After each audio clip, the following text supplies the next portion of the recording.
Hi, Christy. This is Dennis. Are you able to hear me?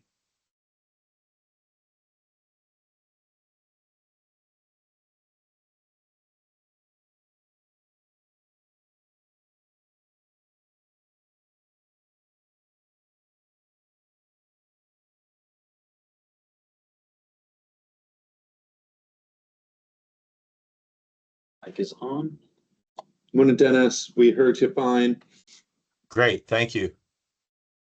for joining. And just so that you know, we have Juan Quintana as our meeting moderator today.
I think Fred was the only one that said. Mm-hmm. I don't feel like. Oh, I should we've received so far. There's Ian. Yay. Hey, Ian. Hello, too. I'm impressed. How's it going? Good. How are you doing? Good. Looks like we got a quorum, so we're gonna get started. So, good morning. It is 10:02. I call the Wednesday, June 17th, 2026 meeting, Tucson-Pima County Joint Consolidated Code. Roll call, please. Can we shorten that name? Rick Bright, Here. Dennis Kuhn, Here, I'm online. Fred Knapp, Jeff Hamstra, Here. Ken Cawthorn, Here. Thomas Hayes, Here. Dave Gibbons. Chair, we have a quorum. Okay. To approval of the minutes legal action report. I assume you've all read it. I'm prepared to jump in and make a motion. Comment?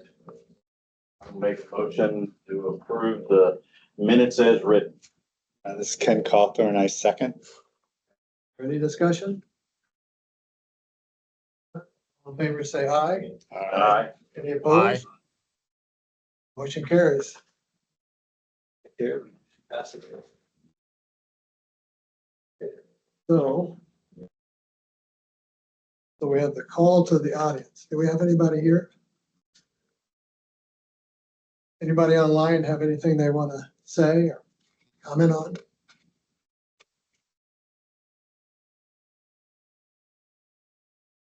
Or agenda item, we'll move on to the next one. Okay, now we go to continued discussion of the 2024 energy code. So you want to kind of bring this up to date? What's happened there, Clayton? Yes, I'd be happy to. So this is Clayton with the City of Tucson. I wanted to get an update regarding the status of the 2024 International Energy Conservation Code elsewhere in the state. There are currently, according to our research, 7 other jurisdictions that have the 2024 adopted. And the amendments are all very similar. There are some variations between those municipalities. Some of them have taken a similar approach as the City of Tucson. But I will say that all of the amendments that we've looked at so far are very, very close in substance. The other jurisdictions are, City of Tucson, Pima County, Phoenix, Chandler, Mesa, Tolleson, Fountain Hills, and Pine Top.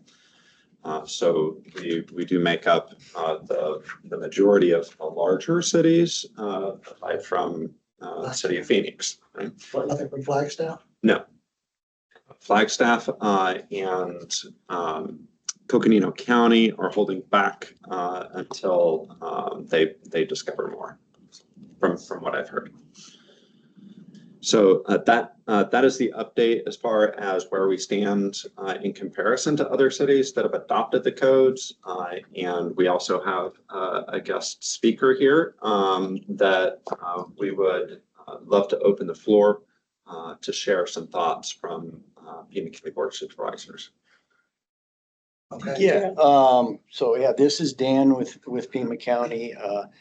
I'd like to introduce Sarah Davis. She is a senior advisor to the county administrator, heavily involved with the county's climate action plan. And she's going to kind of give us overview of what the climate action plan's goals are, how they're working with different jurisdictions in the, or different entities in the county and state. And she will also be interested in hearing your guys' input on the reasoning why we made the decisions we did when we adopted the codes, and your thoughts on what we have done. As Clayton said, and Sarah will say when she speaks, this is coming from a directive from the Board of Supervisors that happened during the May 12th adoption of the energy codes. And Okay, so they did adopt it? yes, it was adopted as, Revisited. yes, they directed us to look at certain items. Probably the main concern is the square footages that we came up with, do the reductions in section 406. I know Sarah's gonna ask that, when we give these recommendations, we have to give them back to the board in December. September? Oh, yeah, September. Yeah, we were given 120 days. Not Russian. Yeah, December What- would be ideal, but yeah. September. yeah, we'll leave that up. wasn't my choice. I was thinking December. Anyway, I'll let Sarah take it over. Hi, everybody. I'm Sarah Davis. As Dan said, I am one of the senior advisors and administrator. Our county operations climate portfolio is part of my portfolio.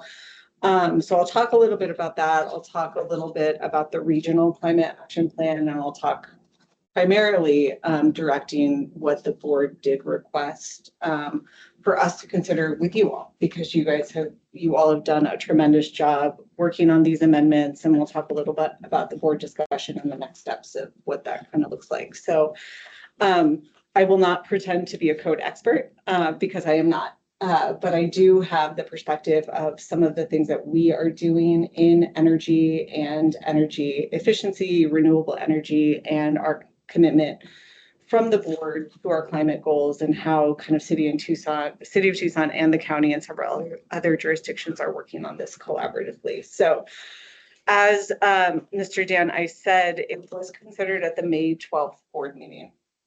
The motion was to adopt the amendments as is, but the request from the board chair specifically was to work with the Joint Code Committee and potentially planning and zoning if there were any other changes to be made, to come back in 120 days to explore a couple of key specifics that were identified in the amendments. Specifically, the reason being is on paper and the way the justifications are kind of framed, and my colleague brought up a really good point. There are some state barriers. We also know there are shifts on the federal side. And so how do we kind of think about alignment with all of the county's priorities through energy code and our other plans that are not only unique to the county and the city, but there are regional components to that. So I'll start with the bigger macro level planning and climate emissions goals, and then bring it down to a micro level, which is the codes in consideration right now. So last year we did a regional climate action plan. It was funded by the EPA. And through that, the county, City of Tucson, Oro Valley, City of South Tucson, and Tohono O'odham are part of that regional cohort. And per the direction within that regional climate effort, that really is focused on emissions. And so the goal that is set there is to reduce region-wide emissions by 60% from 2021 levels. So we all, as a shared cohort, adopted that plan. We did not get the funding from the EPA, but the plan still exists. The board, the Pima County Board of Supervisors, in alignment with our county operations plan, and City of Tucson has Tucson Resilient together. So we as jurisdictions have our own respective climate plans, but the board did adopt a resolution in alignment with our county climate action plan for our operations to commit to that 60% reduction from 2021 levels across our county facilities, wastewater, fleet, and commuter emissions. So the board is really committed to emissions reductions. And so when the energy code proposal came about, the first question was, do we know the emissions impact at a regional level of this code modification? The short answer is no. Because there are a lot of data inputs that we need to do those calculations. What we do is we work with PAG to look at region-wide emissions. And so we can look at the breakout of what emissions are coming from stationary energy, which is buildings, properties, industrial energy, commercial energy, residential energy. And so we know region-wide, breakout-wise, roughly 23% of region-wide emissions come from residential. About 14 come from industrial, and I will pull this up just to make sure I'm not misquoting my data. 14% comes from industrial, and commercial is about 12% of those emissions. Those are categories within the overall region-wide emissions where we don't have direct oversight. We can put solar on our own buildings. We can make this big portfolio of buildings around us more energy efficient. But this is an area where codes can really help in alignment with our region-wide goals. Pertaining, I know this is mostly dedicated to commercial energy spaces or buildings, but when we think about residential, and the county does permit a lot of residential, the City of Tucson, I don't know your permitting portfolio, but I assume it is largely commercial or has a lot higher rate of commercial. But when we think about residential, and I think you all have heard of our 10-year regional housing strategy, which was recently adopted by the board, we think about things like weatherization, utility costs that are rising for everybody. And so we know in our 10-year housing strategy from a residential perspective, weatherization, we can't meet the demand right now. So if we think about investments that are upfront to increase the efficiency of the housing supply in a longer term, and this isn't commercial related, but this is residential. So as an example, how do we think about code as a vehicle by which we can support the constituents that are running a business or having a home? And we have hotter summers, we have longer summers. We are in an environment where the highest utility costs often occur at the slowest time of year for businesses. And so we start to think about all of those key inputs together. But the board really directed kind of a deeper understanding of alignment with permitting and code adoption and our broader goals like the housing strategy and the climate plans. And so I think of note, one of the key directives to us was looking at that square footage threshold. So moving it to a higher threshold. I only have access to Pima County's data, so I won't speak for City of Tucson. You know, our 25,000 square foot permits are 3.5 times higher than anything 50,000 square feet or over.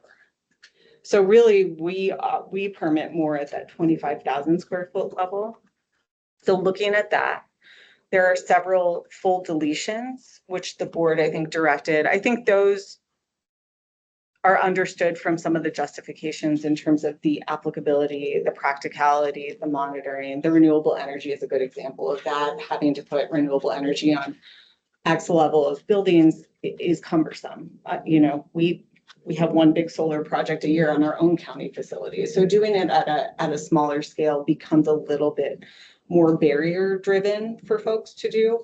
But when we think about energy efficiency and some of the things that were full deletions, I think the board wants a deeper exploration of that or a justification. We don't have to necessarily change the deletions, but create a justification that maybe commits us all to explore emissions impact, cost impact, utility impact of the full deletion, or get to maybe something a little bit more in the middle that's in alignment with the other priorities of the board. Mayor and council has not directed this yet. There is some conversation from the dais saying that there is interest in alignment with the regional climate action plan and Tucson Resilient together, but City of Tucson has not, as I know of it, directed any action yet. So the 120-day thresholds really brings us to today. We're at about 35 days. I envision you'll see me again potentially in July if the Joint Code Committee will have me to have a deeper data discussion and a more exploratory, presentation-wide opportunity. Because if there is any subsequent amendment to what the board adopted, it would need to go to planning and zoning in August for board reconsideration in September. That's Pima County's deadline for this 120-day request from the board chair. City of Tucson, if they make any similar direction, we'll adjust our timeline and report to the board and get input if there is a direction from mayor and council. But that being said, that's kind of what it looks like. The threshold was the big component. We also know this is in alignment with ASHRAE. We also know, and I will say as an example, which is not code related, this isn't our first time. We understand alignment of code across jurisdictions and why that is so important. So in 2024, City of Phoenix, City of Tucson, and Pima County joined together to do a heat ordinance, to do heat safety planning for our contractors.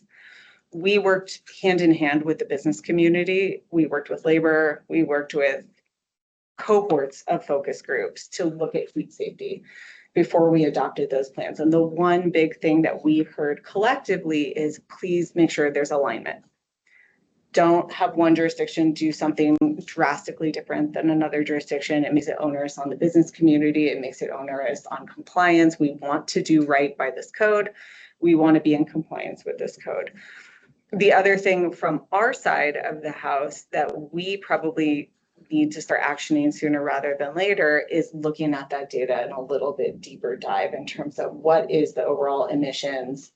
When we think about permitting, we have Pima County data and we've got the types of permits that we have and the square footage and what could the type of industry, what it's permitted as. To think about that pie chart with residential energy, industrial energy, commercial energy, what would be the emissions impact of that? Even if it's imperfect, just starting to frame out what that looks like. To my knowledge, no jurisdictions have done emissions calculations for energy code reconsideration. So this is a pioneer moment, I think, for a lot of us.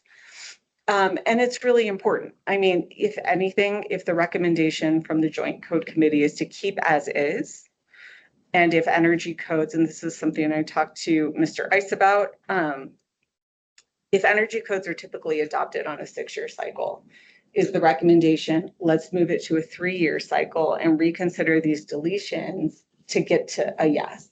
It may not be put solar on every single commercial facility, but it may be a cost-saving measure that the business community might see as favorable. If it helps with utility costs, if it helps with overall operational costs, is the upfront investment worth it?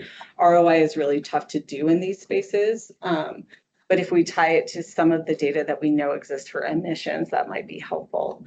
One thing we also talked about, again, I brought this up at a high level, and I don't know that I have a good favorable answer about this, but state monitoring and requirements, the Arizona legislature component, TEP, we also are going through the TEP integrated resource planning. So that's a whole nother consideration that will inform indirectly how we think about things like energy codes and what TEP is going to do with their resource load and their anticipated load over the next 3 years as well. And so there's a lot of inputs to consider. This was what was directed by the board. Again, these were adopted. So I just want to underscore that they were adopted with a lot of gratitude to this committee, and all of the work to review these in alignment with other jurisdictions in the state. I think what would be also helpful to know is the jurisdictions that are still holding, what sorts of components are they considering? We know Flagstaff also is a city that has a pretty active climate plan. City of Phoenix does too. And so Scottsdale, yeah. So there's opportunity to, if there are similar reservations happening at other jurisdictions or ways that they're deep diving into it, to kind of learn from other jurisdictions that haven't adopted and what sort of measurements they're looking at as well. Because again, we know alignment matters, and we also want to be business friendly for what is practical. In addition to hopefully reducing utility costs, making buildings a little bit more comfortable by having energy efficient tools in them. And then thinking about the extra things, and if they are longer term strategies that may not be adoptable yet, to keep those deleted or modify them. So that is a very quick high level. I know the agenda is robust, so we are at 10:20, so I tried to be as brief as possible with a lot of stuff that was directed by the board. But I did want to make sure that I got the timelines out the door for everybody, because again, I will likely ask the Joint Code Committee for permission to join you at your July meeting so that we can make a recommendation in August for our September board request. And with that, I will stop and open it to questions. Okay, well, I'll start. I'm the architect in the group, not the engineer, so I tend to look at the big picture. And when this came across, the changes it would require in our profession are pretty extreme. It's a lot of engineering. I don't know that we have the engineers that can handle the quantity of work that's coming in.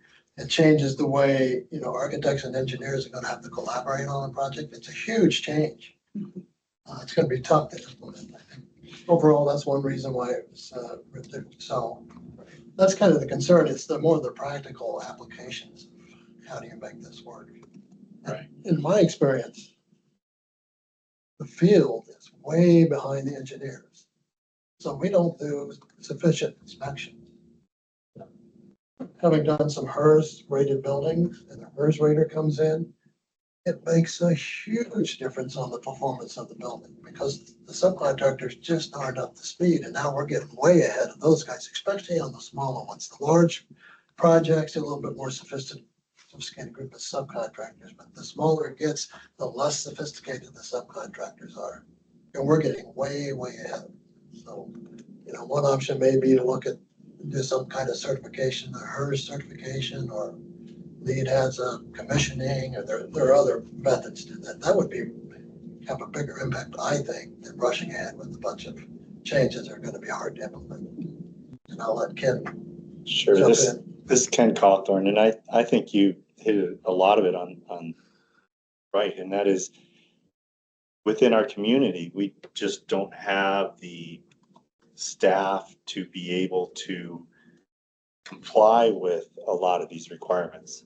So that is that's a big issue. Not only comply on the documentation of it, but then the city and county have to now review this information and make sure it also meets those requirements.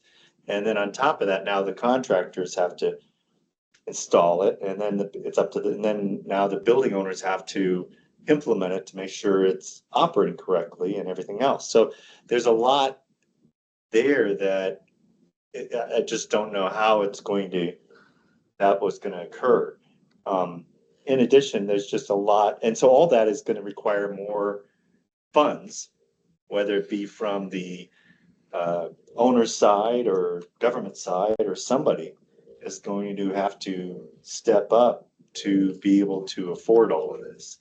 So that was probably the driving factor, I think, in most of it. And I think Dennis was in the same way. He just doesn't have the manpower or even know how to get the manpower to do a lot of this stuff. And we're in the same boat. So we would farm out a lot of this work to other firms up in Phoenix and so on. And now I'm finding out they are severely overloaded, and they're trying to double their staff to be able to handle a lot of this work. And of course, there's costs associated with all of this.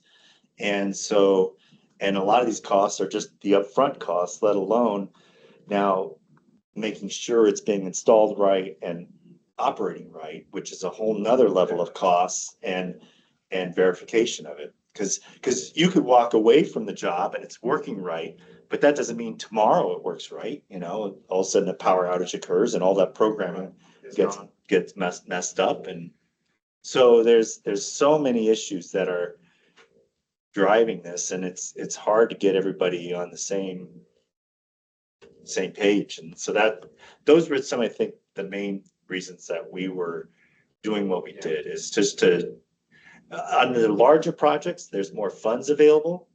And so that's how we kind of looked at this, that the square footages, because we were looking at the costs that it would take on the design side, just the engineering side and architectural side, to comply with these requirements.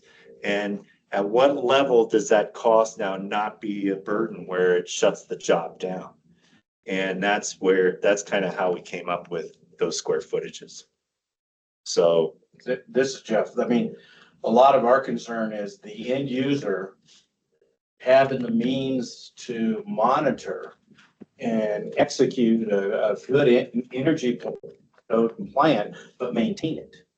Right. That's, I mean, because it takes, we're worried that, you know, kind of set that square footage because, you know, we all kind of know the owner of this versus somebody that's got a much larger building, has a much bigger staff. right. They have the ability, they have a maintenance staff and that type of thing. They can do that. We're smaller businesses such as myself. I mean, we do our own, but you know, I don't have a staff person that's monitoring that. We basically look at, my wife tells me, oh, the utility bill's a little high this month, and we have the techs go check everything out. Right. Type of thing. I mean, right, you don't have this reporting that, a client has the ability to do and knows how to do. A facilities engineer. Exactly. A facility. Right. That's exactly what you need. So you're spending all this money and getting all this good data that the building owner just doesn't know what to do with. And not everyone has an energy manager. Yes, Right. Unless usually if they're a larger facility, they will. yes. So hospitals have them. Mhm. Big companies have them, like, the big 100,000 square foot facilities, even some of the facilities, in Tucson here that are larger facilities have building engineers, even on the commercial side. So, I know. We kind of felt like the subs that do those larger projects have the training and knowledge to be able to execute that. Where the buildings below that, that's why we discussed kind of the square footage, really didn't have the sophistication to really kind Right. of to get into that. Right, so all this information just goes to the receptionist who doesn't know what Right. are they doing with it, and so it just gets filed. There's where we feel like, it's great to have a code, but if it's not fully executed through, you don't get the savings for utilities like we're kind of hoping for. Question. And this is, I think, maybe for code experts, of which I am not. So once a permit is issued, so if this code was adopted without the deletions and all of this hyper specificity was maintained, would the county or the city ever go back for monitoring? Or it would be up to some level of frequency of a business owner, or the onus would be on the business owner to do that reporting? Well, this is Dan. I'll start and then Clayton can jump in. Typically, on the code side, it's just through construction. Once the building certificate of occupancy has been issued, the jurisdictions are out of it and it becomes up to the operator. So the only follow-up or annual inspection is potentially the fire department. Correct. They're looking at a whole different thing. Life safety. Life safety, they're not exiting and fire extinguishers up to date, that kind of stuff. Precisely. So this is Clayton with the city of Tucson. I will say for our region, no. I'll concur with what Dan said. The planning department is really about construction, and once the certificate of occupancy is issued, then it's only specific occupancies that are revisited, such as healthcare facilities, primarily those that are licensed by the state Department of Health. And even those, we're not following back on energy operations, we're following up on life safety operations, and it's typically a fire department that responds to that. I will say that the caveat to the engagement ending at construction is for cities that adopt a property maintenance code. And then depending on what is in the property maintenance code, there might be further engagement after the business has begun operating. The city of Tucson has a local municipal code, chapter 16 for neighborhood preservation, which is essentially our property maintenance code. So we do not adopt that ICC standard at all. And I just want to point out that Dennis has his hand up. Hey, Dennis. Hi.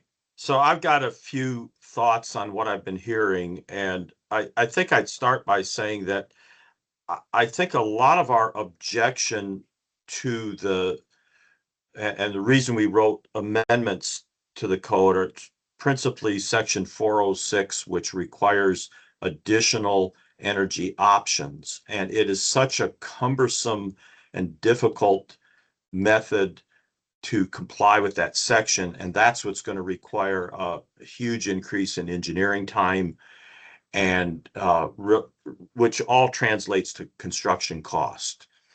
And the way that most codes work, they tend to be more prescriptive, where they just say you do A, B, C, and D, you will be compliant. Now, instead, what this code is saying is that, well, parts of the code, you do have to do certain things, but now you just get to pick and choose from all these options. But many of the options require a great deal of documentation and expensive equipment to implement and such. And we might be better off to look at, okay, our goal is we want to do better than the baseline in the 2024, but maybe we should be looking at an alternate way of compliance that would say, pick and choose, do these certain items be this much better on your insulation or your envelope, this much better on your lighting load, this much better on your equipment efficiency. And you could achieve those same goals, but they would just be target numbers that then all the various designers can just design to. And it takes out all the extra churning and work that would have to happen that would basically, you just got to throw piles and piles of money at to have all those hours. So I think that's something maybe we should look at because I hear the goal is that we do, and I don't think any of us want to contribute to climate change and a worse environment. We want to do the right thing, but it is. I don't think people outside of the building industry really understand what a burden that part of this energy code is. And up through the 2018 code, which we're all working with still now, it doesn't have those burdens, and it's relatively easy for people to comply because you make choices to pick good equipment and good means and methods, and you at that compliance level. I think we could look toward the 2024 maybe, and maybe we could write some amendments that would help. But as it is right now, yeah, we raised the square footage because the bigger projects can absorb this certain amount of base cost. I mean, it doesn't matter if I have to put an energy monitoring system in on the electrical system, whether it's for a 5,000 square foot dentist office or a 50,000 square foot office building, a good portion of that cost is exactly the same. And so it's a much bigger burden on the small job. And what do they really get out of it? Well, they'll get a dashboard that they have to put in their building lobby that says it's using this much energy on the lights and this much on the air conditioning and this much on everything else. Well, that's a fun gee whiz thing to have, but is it truly going to change people's behavior? I don't know that it is. Whereas if instead we said that maybe you have to build a slightly better envelope or use a little bit less power for the lighting, maybe go one step better on air conditioning performance, you would actually make concrete changes, and and it will be less expensive to design, maybe even less expensive to construct, because you we'd all have common goals that we're reaching toward, and you would get that efficiency. And don't discount the fact that there is a shortage of people in the design industry, and we're all, working way more than we should be having to work, and we're all getting old also, and and I can't get replacements. Young people coming out of the university as graduate electrical engineers don't want to do what I do. They want to go work for Raytheon or Texas Instruments, or leave town and work for some other company. Frankly, they don't even know our business exists.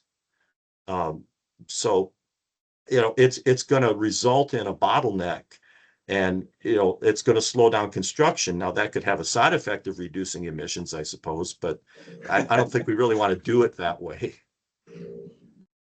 Thank you. Yeah, there's a reason there's no 5,000 square foot LEED certified buildings. It's too cost prohibitive.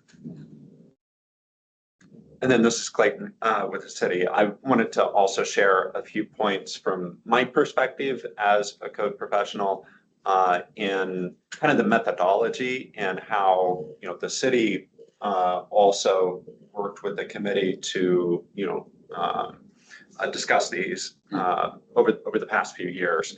And behavior is one of those.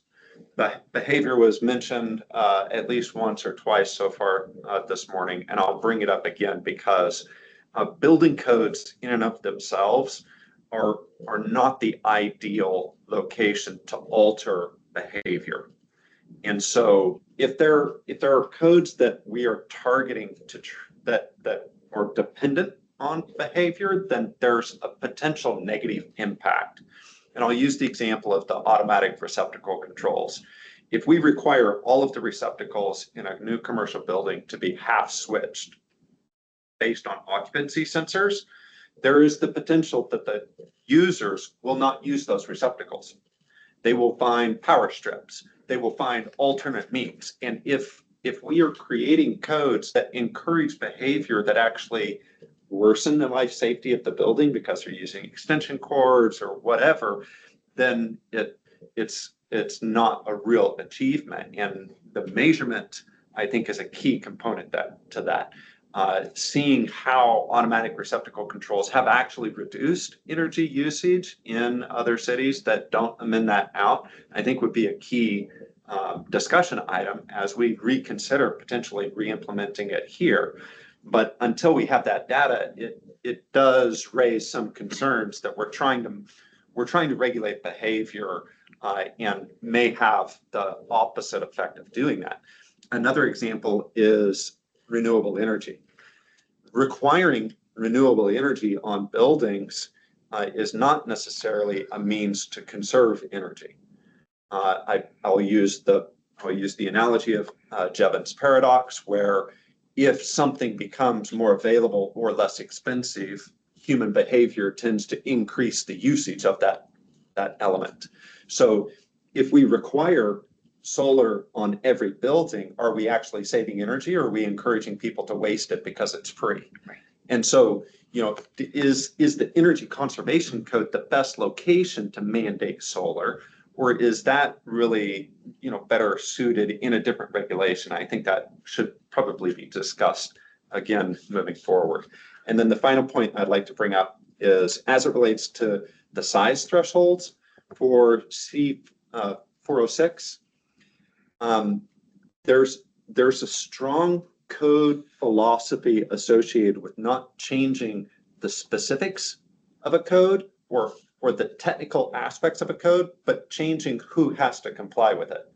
Because if we alter, let's say 406 is based on additional energy credits. If we changed how many credits they had to meet, it would change the entire design of how much energy is being saved in the writing of that code. Whereas if we change who has to comply, we can ratchet that down over time and say, okay, now that we've got a better feel of using this code and more designers, builders, and operators are using it, can we now increase the quantity of who is participating? And so we're not changing, the design so much, which impacts energy modeling, all of the software to try and determine who complies. Changing the technical aspects of the code is far more problematic than changing a size threshold of who participates. Well said. So, from our perspective, we would certainly encourage continued discussion on, engaging each of those items with the absolute intent that we are increasing participation over time, and bringing that size threshold back down. But, also being cognizant that if we start inhibiting all buildings under 10,000 square feet from being built because it's too cost prohibitive to start, again, is that the result that we're targeting, right? Or that we really want to achieve? Well, Pima County has a lot of residences. I mean, there are market solutions to drive energy efficient. Right. For example, when you get a mortgage, they don't consider whether you have a HERS rated or super efficient building, which would increase, the people who can qualify. I mean, I would think at this point, we have enough data that they can justify an increase in a mortgage payment based on the energy efficiency of the house. Or even tax. Yeah. Or even reduce tax, or, there's a lot of things that would start changing behavior, right? Well, and that's That's what a big federal issue. stuff. Right. And so we talk about behavior. This is Sarah with the county. Sorry, I forgot to say that. Behavior change is something we talk about a lot on the county. So take me out of the board direction and put me back in my county operations hat. Behavior change, I think, is what we talk about the most. And, if we have to turn on the AC for a 20-floor building so that one person can come in on the weekend, it does not matter if you've got energy efficiency windows, if you're kicking up an AC unit that will fuel a half of a building.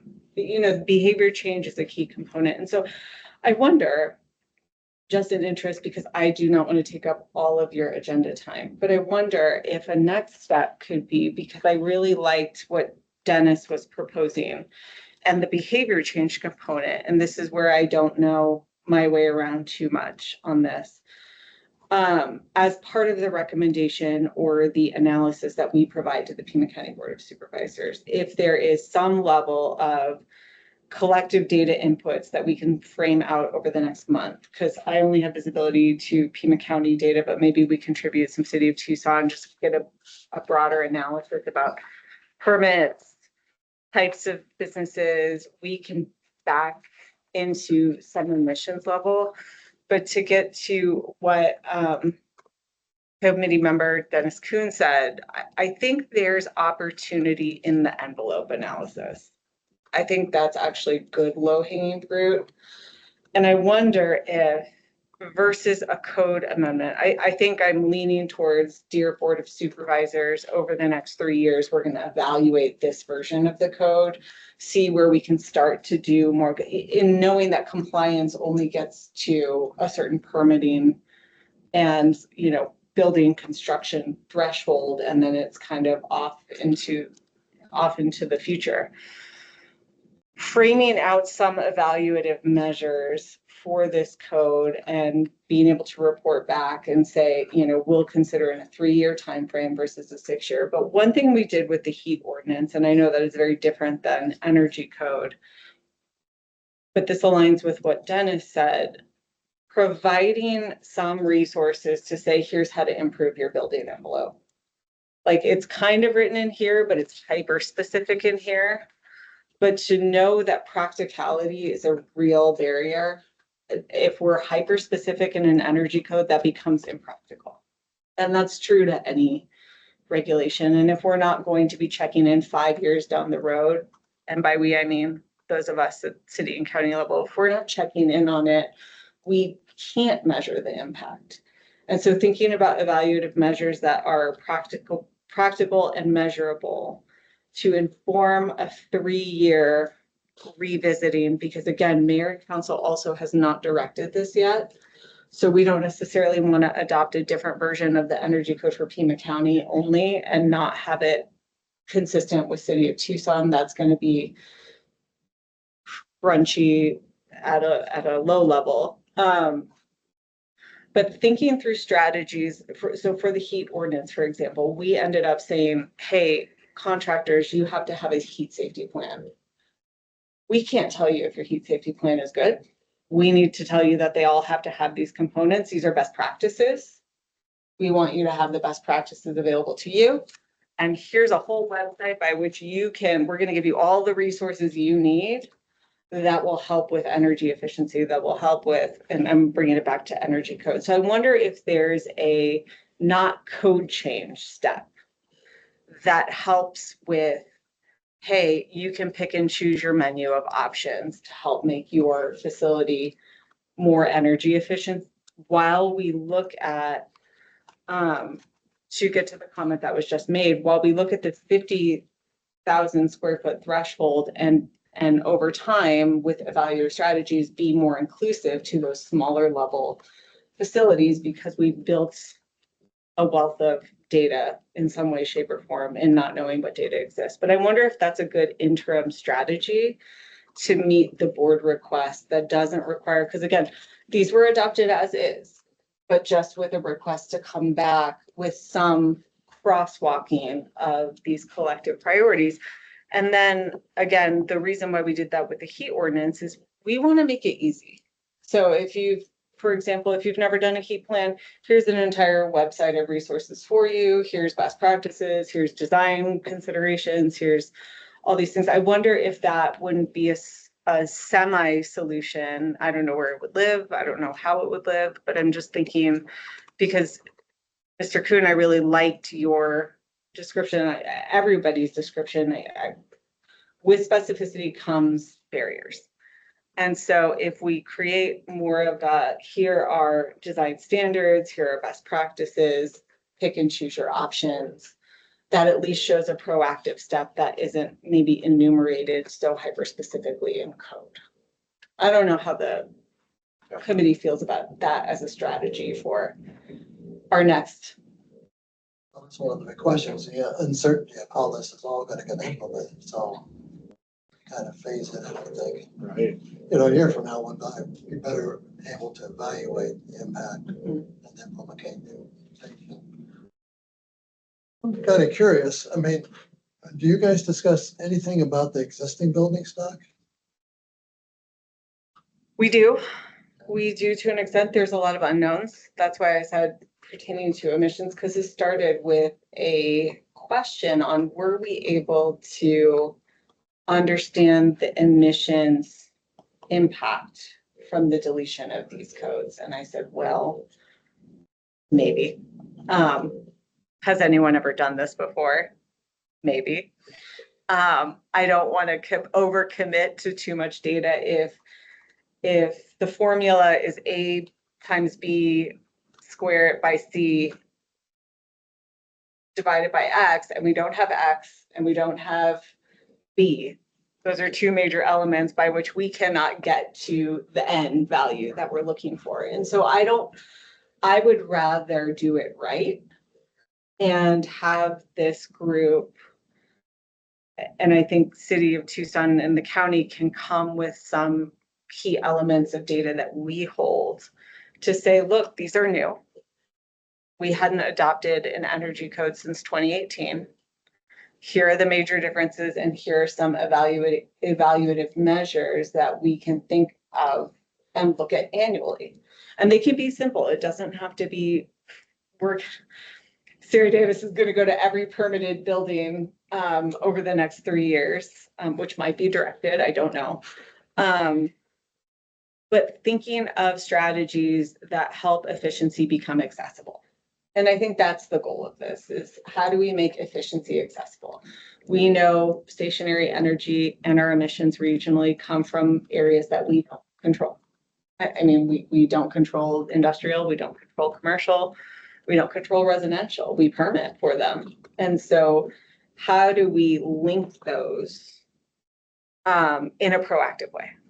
And so maybe that's the task between this meeting and next meeting, if the committee directs this, is we start to frame out some elements of data that we have, strategies that we can evaluate this code as adopted, and inclusion, because I really like that too. Inclusion of, yes, we changed it to 50,000 square feet because of the workforce component, the cost component, the type of permitting and operations that would be in that size facility, like having an energy manager, it's a hospital. I mean, like, let's be real.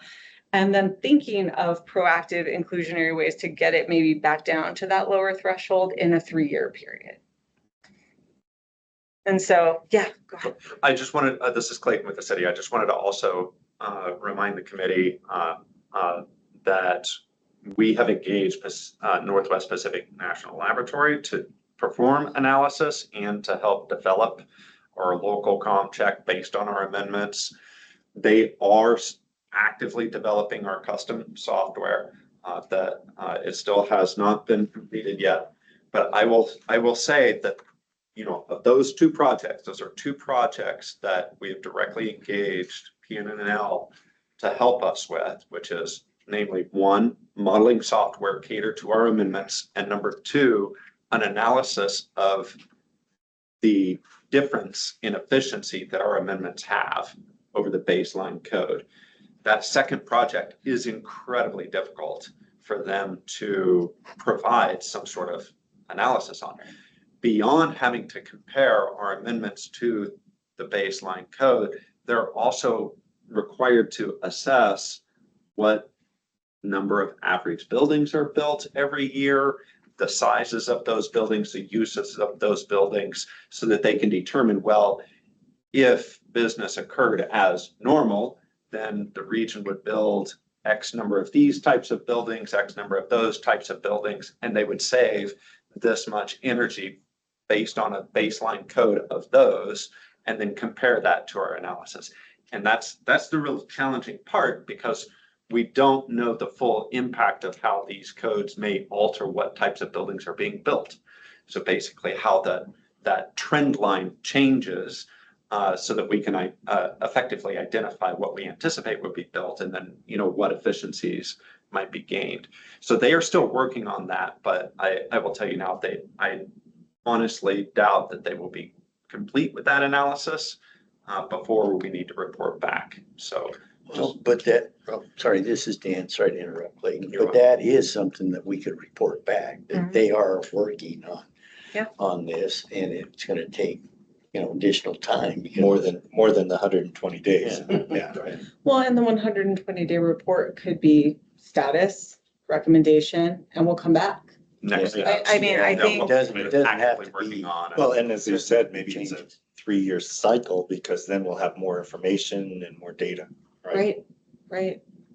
And I think that's a fair recommendation. So I will take direction from you on what you think feasible next steps are based on, I would love that analysis. Sounds amazing.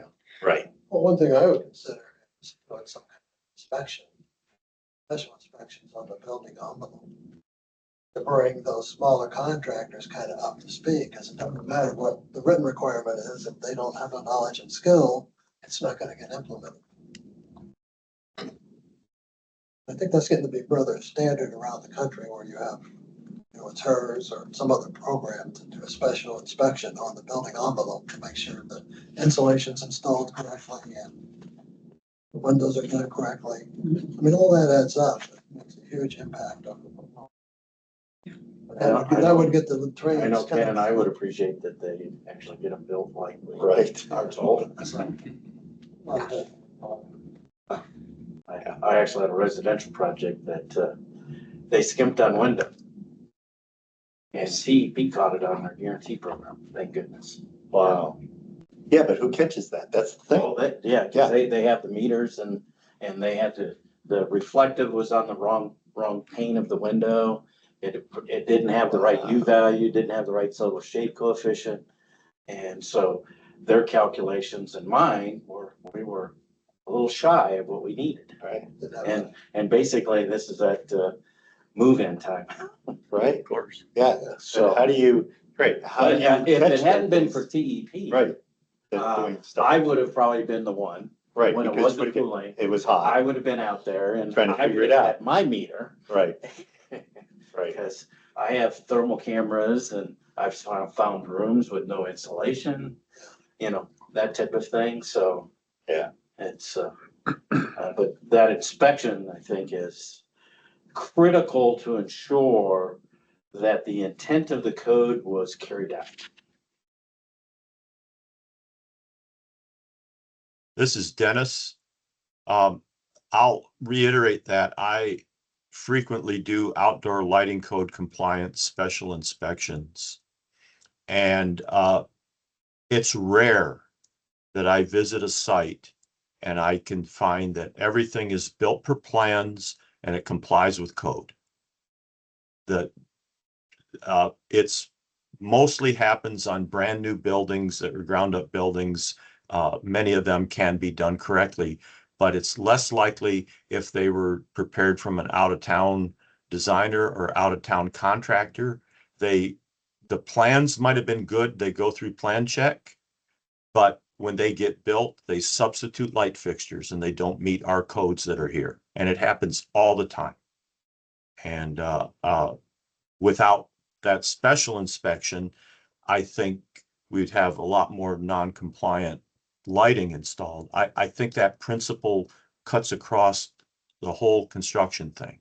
And maybe it goes down to the fact that I think our building departments, they don't have enough resources where their own inspectors can catch these things. And so in case of lighting, it feels like, well, they're relying on the special inspection to catch it. But yeah, there needs to be a lot more to do compliance. And part of the reason is that even the outdoor lighting thing, those rules are unique to that portion of building. A lot of people don't understand the rules. Some people don't like the rules, but I think most people do. They understand that we're trying to maintain dark skies and maintain observatories to be viable and such. But the non-compliance just happens. And part of it is that the light fixture on the plan costs $300, but you can get one online from China for $59. And you have these economic pressures in buildings. So people put them in and then they're wrong. And they don't even know they're doing anything wrong when they're building it. So the inspection component is really important. That's really the point I wanted to make. Gotta say, if we want to conserve energy on the building envelope is probably the biggest factor. And then all these other requirements kind of add to it. But if you don't get the building envelope right, the rest of it really doesn't matter.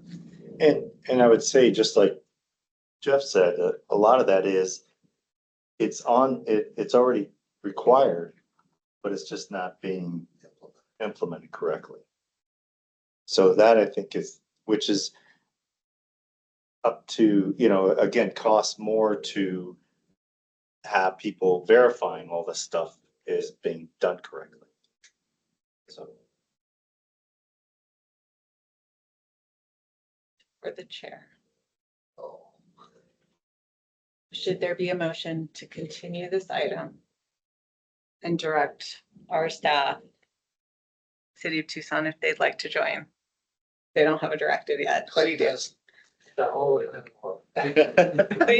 gonna come join our party. But could a motion be to direct staff to work collectively, synthesize these notes, organize some level of data that's starting to happen, to start to outline potentially what the recommendation to the board is to be added to the July agenda. Okay. Yeah. Want to jump in? Yeah, I would think we can come up with some length. I'm very bad at coming up with language on We're the not spot. coming up to the language But- here. But yeah, Let's try to so Frame it I out. would say that it would be a collaborative effort Yeah. to, with the city of Tucson and Pima County to determine, which you currently are, because you're asking for this information from that lab. And to present that information to the committee and for evaluation on code amendments that we could implement that would be more beneficial to reduce emissions. But I think for July, we're not gonna have this No. report No. that Clayton's talking about. So my understanding was you were gonna compile all the notes you took, got with staff, and then come back to the July meeting. It would be the preliminary framing of the initial Okay. response to the board, which would be the September deadline, of which we outline. And again, part of what I said very early on is even if these stay the same, we create some augmented justification. And I think that was discussed today, workforce barriers, limitations to smaller businesses, the opting in, eventually moving it back down to that once we test out some of these data. And then a second section would be evaluative strategies that we, like opportunities, because we don't know what we don't know. And then the third is work with City of Tucson to look at this data presentation that it won't be ready by September. And then to continue to collaborate together over the next 3 years to see if there are possible opportunities for amendments. But at this point, it would be the next year and a half, basically, right? Before we would Right. implement the, Right, I think if what we're we're doing looking on a 3-year today- cycle, because Right. we're already late. for, right, so I because- think what we're asking for right now is a motion to deal with what's gonna happen next month in July, Okay, Yeah. not a year and a half from now. No, just to reconvene so that we can meet the Pima County Board directive. And even if what we respond to the board is, here's a justification as to why the amendments are the way they are, and here's also a proactive step that we can dig deeper in terms of overall impact on things like emissions and so, alignment with climate plans. so this is Ken, so I would say that it would be something where we would say, these are like you said, these are the reasons why we've adopted it for each of these items, which is similar to what Phoenix does, right? The city of Phoenix goes through and says, we did this because of X, Y, and Z. So we can provide that documentation on why we did this.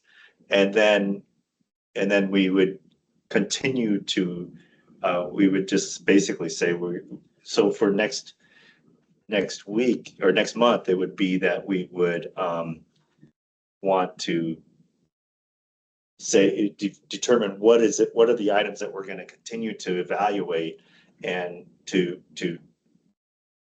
move forward. So this is Clayton with the city. I'd like to make a recommendation that we hone in on 6 categories of the amendments and add those 6 items to the future agenda items to start discussing each one case by case in its own entirety. And then that may also supply us with necessary information to gather to support your decisions. So the 6 items would be the size threshold for compliance of C406, load management, on-site renewables, monitoring, energy use monitoring, automatic receptacle controls, and then the 6th item would be residential lighting controls, both interior and exterior, because those are the 2 amendments that we have for residential. Mhm. So based on those 6 items, if there is specific data that might help you come up with new recommendations, such as, for example, permit data on the size, numbers of buildings at different thresholds. That was something that you requested last year to identify the 50,000 square feet. We can provide you with more permit data, but perhaps honing in on these 6 topics would help also supply you with necessary information that we can help you with. Okay,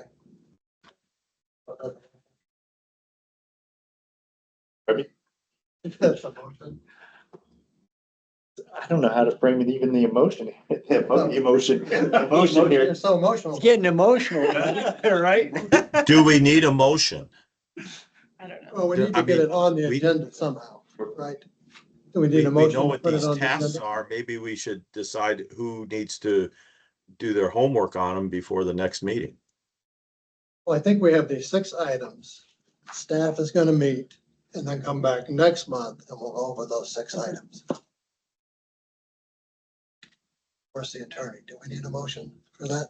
To I put don't that on think the we agenda? I don't think, We- I am not very good at Robert's Rules of Order, so I always throw out motion just in case. But you do have an agenda item, number Yeah. 8, future agenda items, to There you discuss go. what to put on the future agenda. So, Okay, but we don't need a motion.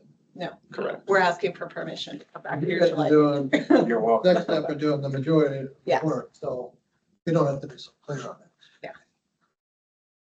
And thank you, Clayton, for joining this party. Yes, thank you. Oh, well, thanks for coming. Thank you, and thank you for letting me take up such a huge time of this agenda. It was an honor to be here, and thank you for the work that you all do on this. And I'll be back in July. Okay. And I will leave you to the rest of your agenda. Well, Thank you. Before we get off the energy code completely, Clayton brought up, or actually Clayton's lab people brought up an error that we have on the table of mechanical equipment. So, and this is referencing the Greater than less than. Pima County 2 also. So in table C, 403.3.2, parentheses 1, he had noted that all air conditioners, air cooled, we accidentally wrote greater than 65,000. It should have been less than 65,000. So it's just a, That's a Scrivener's error. yeah, Yeah. yeah, but it's an arrow error. Right. So that needs to be corrected. We found out, yeah. So how do you correct those? So this is Clayton with the City of Tucson. Scrivener's errors are far easier to correct than substantive modifications to the amendments. As we collectively agree that that was an error, Yeah. we can immediately implement operational to acknowledge that the intent of that amendment was the arrow and pointed in the other direction. So operationally, consider it already done, assuming that the committee approves this change. Do you modify the amendments that you publish online when you do that? No, not until the Scrivener's error is complete. But I would recommend, so long as we are looking at all of the amendments, that we hold off on making a requested change to the amendment so that we can Okay. provide a package to both Board of Supervisors, Planning and Zoning Commission, and Mayor and Council. Okay, but internally you're going. Internally, what Yeah. we'll. And the people doing the comm check are aware of it. Discuss the energy code enough today? Okay, item 5. There's another item? Yeah, emergency housing and micro cabins. So this is Clayton with the city. There's no substantial updates at this time on this item. We are still actively working on this. And I know that the City of Tucson zoning and long range planning teams are actively working on land use code changes to address this and other configurations of safe sleeping space and so forth. So there is still active work, but no substantial updates for the committee yet. Okay. Well, zoning probably has more work on this than, yes. Okay. Item 6 is special inspection process improvements. Do we have any update on that? Yep, so this is Clayton again. We met with SABA membership yesterday afternoon to discuss the special inspection policy with them. We've already met with a number of the special inspection agencies throughout the state of Arizona. We contacted every special inspector listed on Oro Valley's list of special inspectors. So there was, a tremendous outreach to engage the folks that are actually going to be impacted by this policy shift. The majority of the feedback that we've received so far is directly associated with some definitions. So for example, the draft policy called out engineer of record, but sometimes architects are the professional registrant. So just some tweaks to the definitions and clarification on how those responsibilities would be assigned. But we anticipate implementing this policy September 1st. That is our target, with final comments being requested by the end of June. So any additional comments that other folks may have, we're trying to collect over the next couple of weeks so that we can push that policy forward.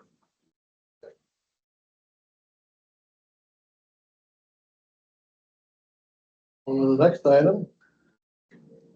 Building codes and related items. Anybody else have any related items they want to bring up?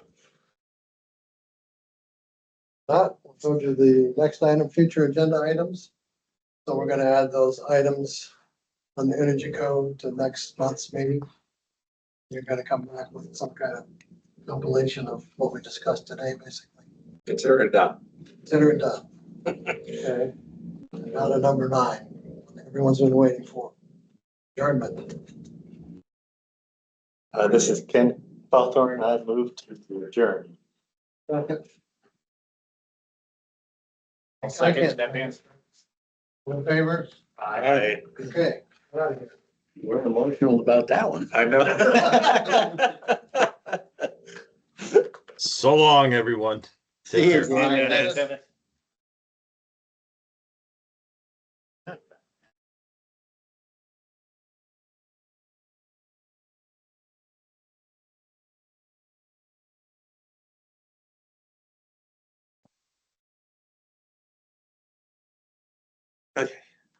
Has anybody adopted the energy code as is that you know of, Clayton? No. A lot of people have, most of the jurisdictions are following Phoenix where they're not picking up any changes to 406. Is what I've seen.